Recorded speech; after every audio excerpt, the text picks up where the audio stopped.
چرا این خیلی مهمه که به عنوان یه طراح محصول همش بپرسیم چرا؟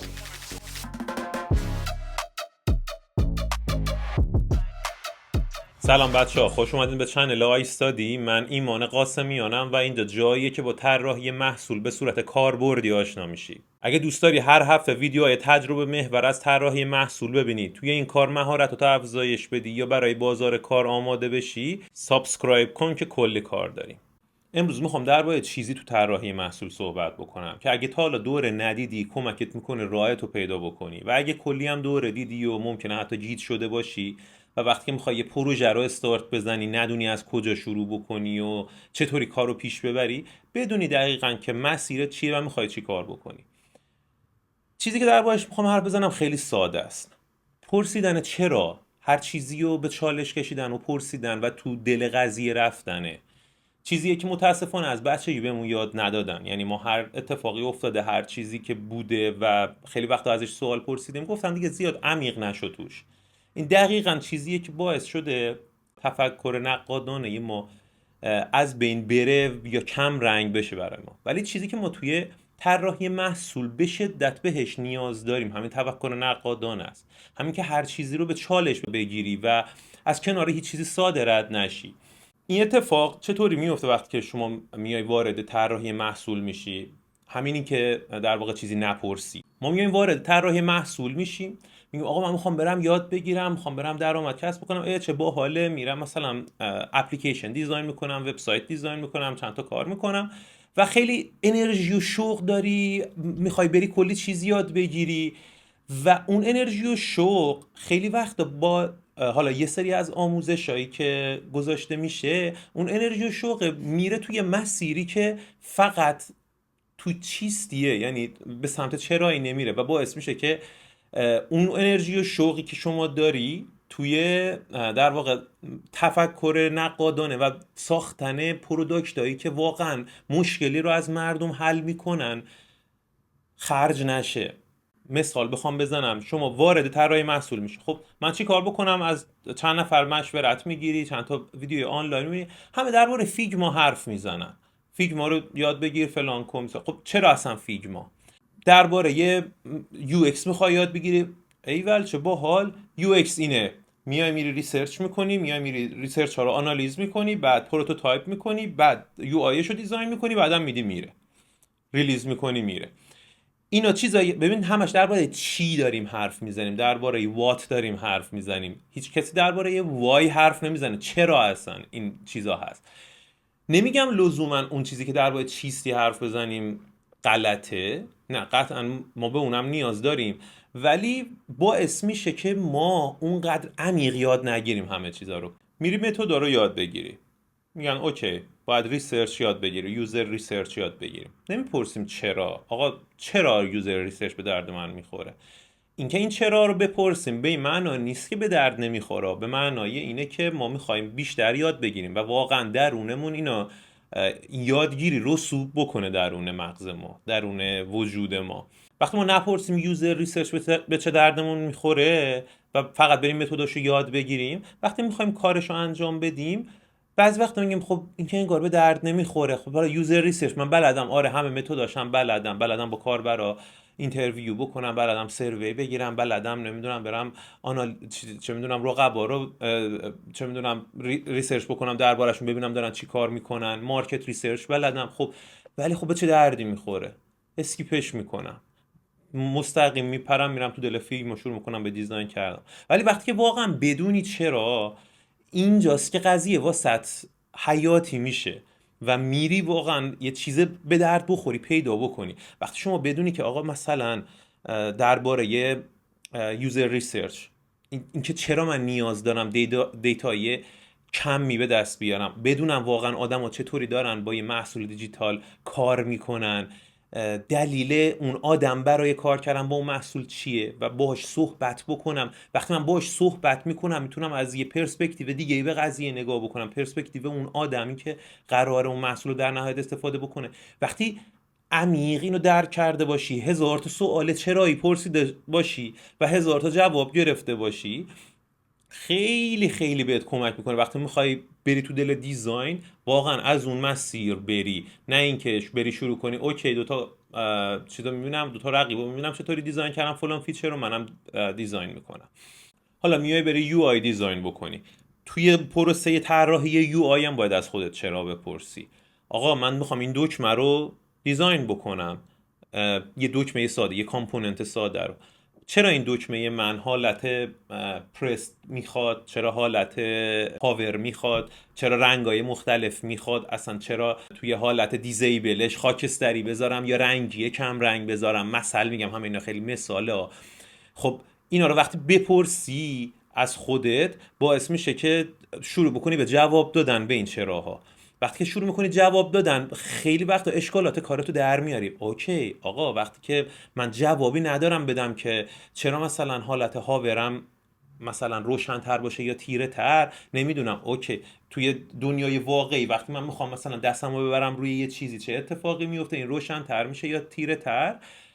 الان جواب سوالمو دارم که خب اونجا دکمه رو که میخوام طراحی بکنم توی یو آی من میرم اون اتفاقی که توی واقعیت برای آدمو میفته رو استفاده میکنم. ولی وقتی که نپرسی صرفا یه چیزی توی دیری بیل چه میدونم آنلاین از یه اپلیکیشن خاصی دیده باشی میبینی که این مثلا فلان کارو میکنه وقتی میخواد یه یو آی رو طراحی بکنه، خب منم وقتی که این کارو انجام بدم خب بذار دنبال روی اون باشم دیگه، همه دارن همین کار میکنم منم همین کارو انجام بدم و هیچ دلیل خاصی هم نداره.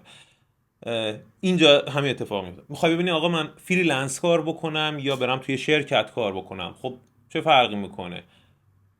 وقتی از خودم نپرسم شاید تهش بگم آره خود یه فریلنس راحت ترم دیگه، خودم کارفرمای خودم. ولی وقتی که بازهی چند تا چرا از خودت بپرسی میگی که اوکی مثلا چه چیزایی میتونه برای من داشته باشه، چه بنفیت هایی میتونه داشته باشه، مزایایی داشته باشه برای من، چه معایبی میتونه داشته باشه برام.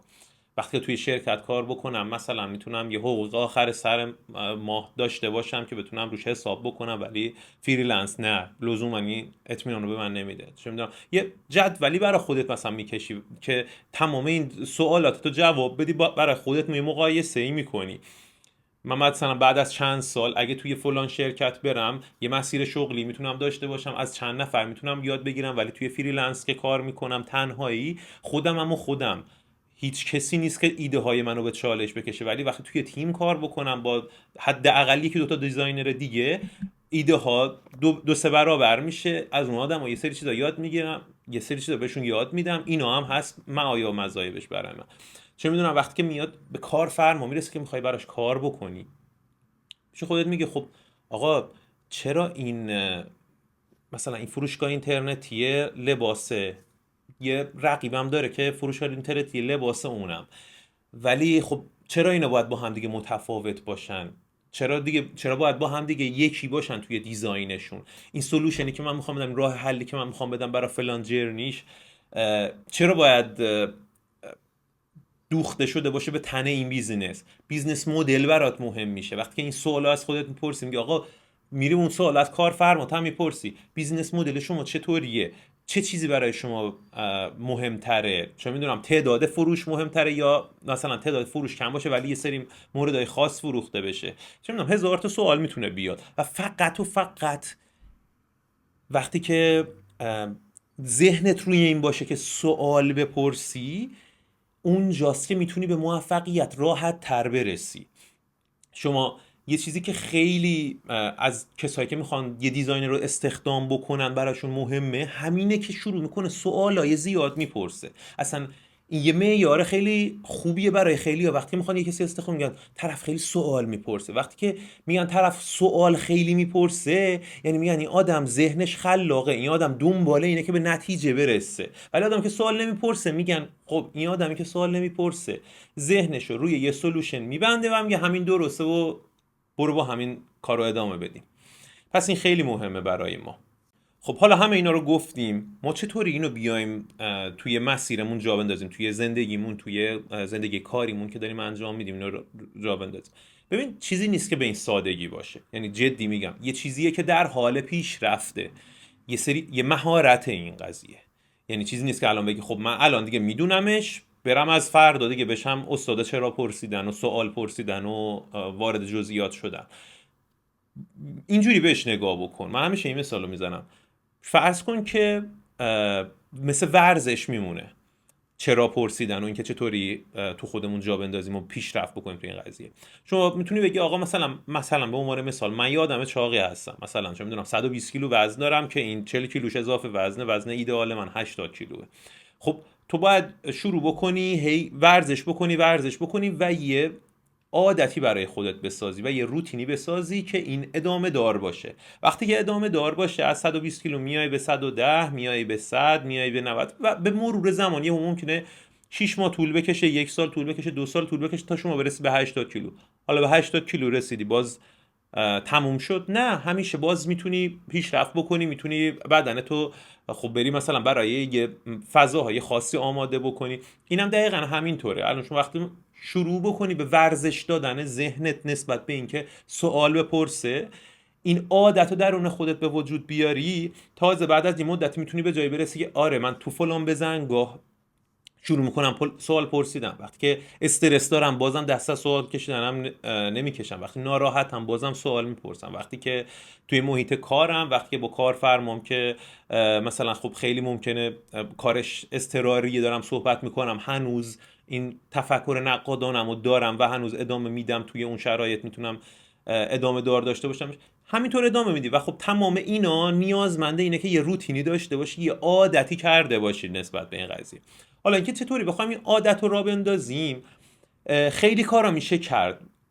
توی همین کاری که داریم انجام میدیم، یه سری شما مثالشو زدم. مثلا بپرسی خب آقا چرا من فلان متد باید استفاده کنم؟ اصلا فلان متد دلیلش چیه؟ چرا من باید برم مثلا سروی بگیرم؟ چرا من باید برم چه میدونم تحلیل رقبا بکنم؟ دلیلش چیه؟ وقتی که بری اینو رو از خودت بپرسی و توی گوگل سرچ بکنی، جای مختلف ببینی، بعد یه مدتی میتونی اینا توی ذهنت جا میگیره و دیگه نیاز به فکر کردن فعال نسبت بهش نداری. خودش خیلی وقتا دیگه میاد اون سوال کردنه. الانم که خب خیلی کار راحت تر شده. اگه من این ویدیو رو داشتم 4 سال پیش ضبط میکردم، ممکن بود بگم که آقا گوگل هست، برو از گوگل استفاده کن. الان چی میگم؟ الان میگم آقا گوگل هست، چت جی پی تی هم هست، از چت جی پی تی هم بپرس، به جواب میده. از آدمایی که توی این زمینه اطلاعات دارن بپرس. سعی کن خودتو همیشه توی جمع قرار بدی، تا وقتی که خودتو توی جمع قرار ندادی، بین انسانهای مختلف، بین تفکرات و ایده‌های مختلف، سخت در میشه که این کار رو انجام بدی. ولی وقتی خودتو توی جمع قرار میدی، توی گفتگوها قرار میدی، خب خیلی این ایده های مختلف مطرح میشه، ایده های تو چالش کشیده میشه و این عادت میشه برات. یه مقدار بعد یه مدت که این کار رو انجام بدی، میبینی که چقدر راحت تر جا میفته توی ذهن آدم این قضايا. پس سعی بکن برای خودت در درجه اول سوال بپرسی درباره هر چیزی، بعدش جواب این سوالا رو در درجه اول خودت بهش بده. یعنی خودت یه چیزی رو پیش فرض بگو فکر میکنم دلیلش این باشه. آقا مثلا چرا ما پروتوتایپ میکنیم؟ جدی یه بار از خودت بپرس چرا من پروتوتایپ میکنم؟ اصلا دلیل پروتوتایپ کردن چیه؟ چرا مستقیم نمیرم توی یو آی طراحی کردن؟ خب پیش خودت یه سری استدلالا بیار، اونا رو برای خودت بنویس. بگو آقا من دلیلم فکر میکنم برای پروتوتایپ کردن الف ب پ ت س، مثلا 4 تا چیز داره، 3 4 تا دلیل من براش میارم که اینا هست. وقتی اینو گفتی، حالا برو توی اینترنت نگاه کن، 2 تا ویدیو توی یوتیوب ببین، 2 تا مقاله توی چیز بخون، سایت های مختلف بخون، از چت جی پی تی بپرس. بعد میبینی که اوکی، اون چیزایی که من فکر میکردم ایناست، چیزایی که اون رو فکر میکردن ایناست. و خب من الان میتونم سطح چیزی که خودم میدونستم هم ارزیابی بکنم. حتی مثلا ممکنه 2 تاشو من درست گفته باشم، 2 تاشو خیلی دور از ذهن گفته باشم، ولی در نهایت فهمیدم آره آقا پروتوتایپ به این دلیل به درد میخوره. پس من نمیام به خاطر مثلا یه سری چیزایی که فکر میکردم به درد میخوره و واقعا اونا حقیقت نداره، مثلا پروتوتایپ رو استفاده بکنم یا نکنم. وقتی که خودت به قضایا جواب بدی، خیلی باعث میشه که این سوال جواب پرسیدن درونی تر بشه و وقتی که از بیرون فیدبک میگیری، خب پیشرفتش میدی. به نظرم تا اینجا دیگه کافیه. توی این ویدیو سعی کردم این موضوع بهش بپردازم، چون واقعا خیلی موضوع مهمیه و تو تمام ویدیوهایی که من ضبط خواهم کرد این قضیه یعنی مثل الف بای این موضوع میمونه. من الف بای طراحی محصول و این نمیدونم که بریم آقا شروع بکنیم بدونیم فیگما چیه، فیگما رو نصب کن، چه میدونم فلان متد، نه الف باش همین قضیه است. شما وقتی این الف با رو ندونی نمیتونی چیزا رو به هم بچسبونی و باش کلمه ها و جمله های جدید در بیاری. پس اینو عادت بکن، عادت بدیم برای خودمون. توی کامنت هم برام بنویس که تو حالا از این چرا پرسیدن و توی عمق قضیه رفتن چقدر استفاده کردی، چقدر به کارت اومده، آیا تا اصلا استفاده کردی یا نه و چه چالشایی داشتی درباره این قضیه و چطوری شاید تونستی حلشون بکنی. بقیه هم میخونن و استفاده میکنن و برای ویدیوهای بعدم میبینمتون. فعلا